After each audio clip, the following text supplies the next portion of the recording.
Ayan guys, daanan natin yung mismong pinag-aksidentihan nung pick up tapos nung matanda, no? Kasi dito yun paglabas dito sa may Village East.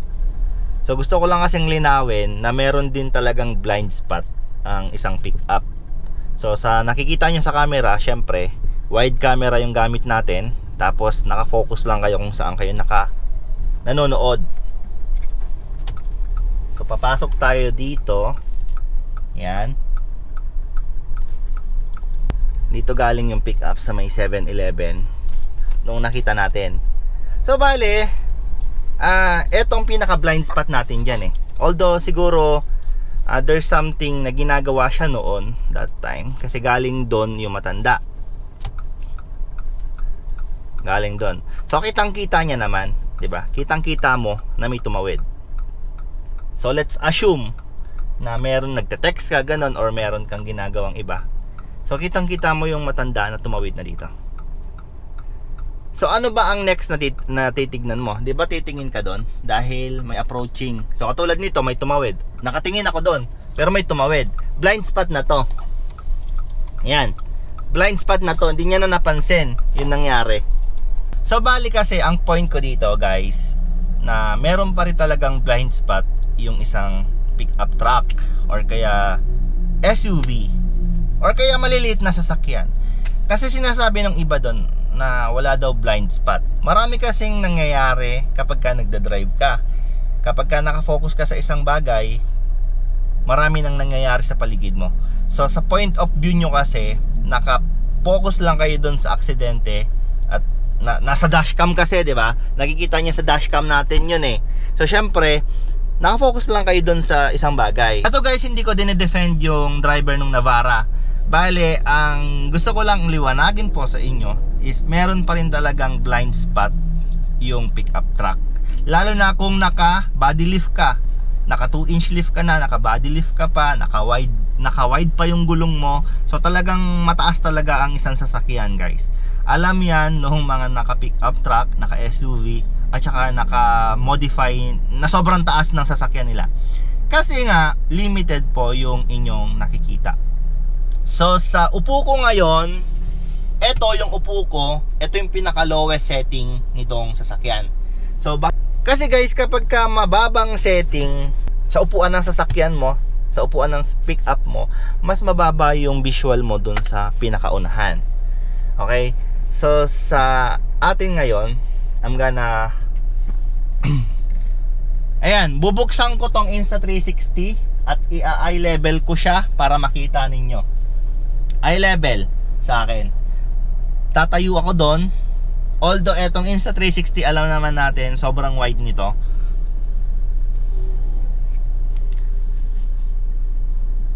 Ito, ayan. Bubuksan ko yon, tatayo ako sa pinakaharapan. So ito eye level ng Insta360. So assuming na ito yung pinaka pinakamata. Alright. So tatayo tayo dito. Ito yung pinakatayo natin. So around, sabihin mo na kalahating dipa. Yan. Nakikita nyo pa din naman ako, pero hindi na ganon ka-visible.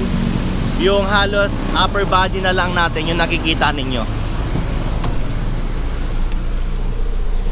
Ayan guys, bale sa position kasi ng upuan natin ngayon, sa setting ng upuan ng Triton natin ngayon dito sa driver side, mababa po yung setting na ginawa ko dito.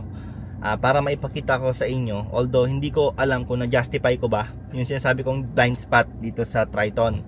Kasi mataas din po ng konti, hindi naman ganun kataasan, pero meron tangkad yung Triton natin. So ang ginawa ko, ayan, gagawin natin, taasan natin yung aking upuan.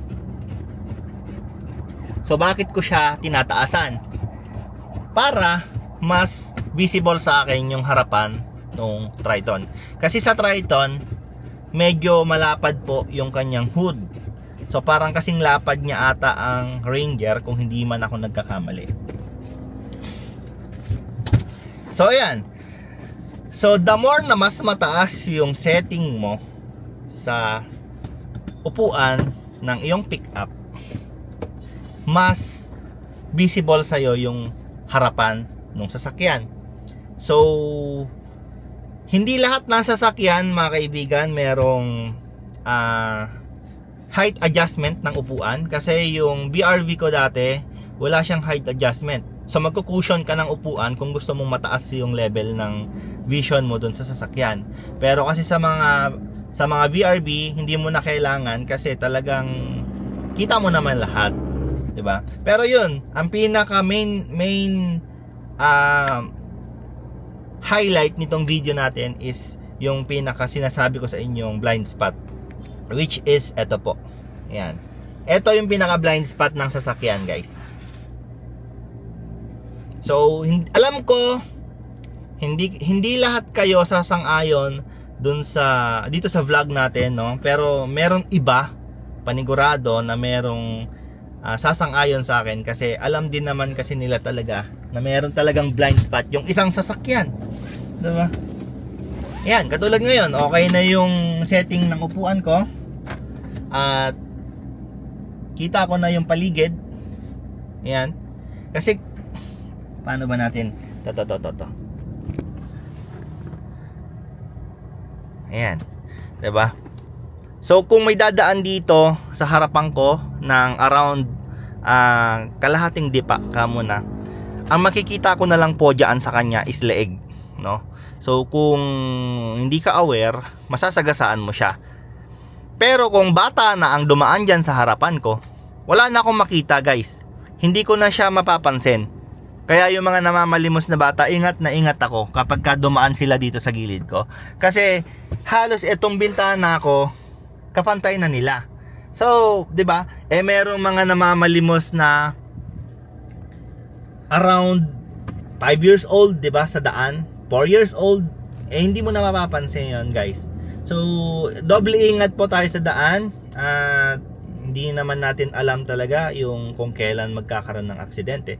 Pero i-try natin na maging mapagmatsyag, no, sa dinadaanan natin kasi tayo din naman na mapeperwisyo. So sa nakasagasa, I hope na kaya mong i-provide yung pangangailangan ng matanda. At dun sa matanda, makarecover po sana siya ng maaga and makalakad pa din kasi talagang alright, guys. So I think hanggang din dito na lang yung video natin at humaba pa, naging vlog patuloy, imbes reels lang tayo. And maraming salamat sa mga sumang-ayon. Ayan, guys, shout out sa inyo.